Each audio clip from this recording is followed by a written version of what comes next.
Si pasojë e situatës së krijuar në segmentin rrugor Ura-Shtret-Prekal, ekipet e Bashkisë Shkodër në bashkëpunim me strukturët emergjenca civile ndodhen në terren dhe po monitorojnë nga afër gjendjen. Lidhur me këtë situatë, Avenir Qela, administratori i njësisë administrative Postrip, u shpreh se Bashkia e Shkodër është pranë banorëve dhe po ndjen nga afër çdo zhvillim. Ai bëri me dije se pritet mbërritja e ekipeve të emergjencave civile nga Ministria e Mbrojtjes për të realizuar ndërhyrjen e shpejtë në riparimin e rrugës. Ndodhena në rrugën Ura-Shtret-Prekal, ku kena pas mbrëmje na njoftuar për një rreshitje dheut dhe damtim të rrugës kryesore dhe menjëherë janë vënë ndjeni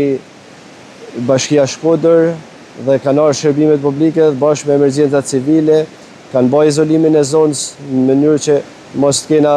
fatmirësisht nuk kena asnjë problem njerëz, se i kena izoluar në mënyrë shpejt dhe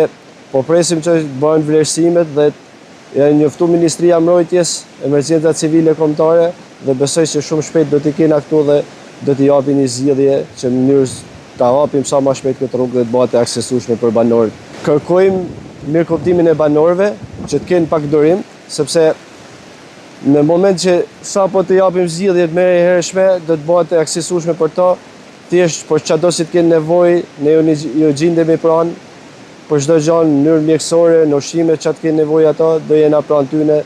vetëm na kontaktojnë për çdo problem. Ndërkohë po kryet vlerësimi paraprak i situatës dhe po shqyrtohen mundësitë e ndërhyrjes së menjëhershme me synim normalizimin e qarkullimit dhe garantimin e sigurisë për banorët dhe përdorësuesit e rrugës.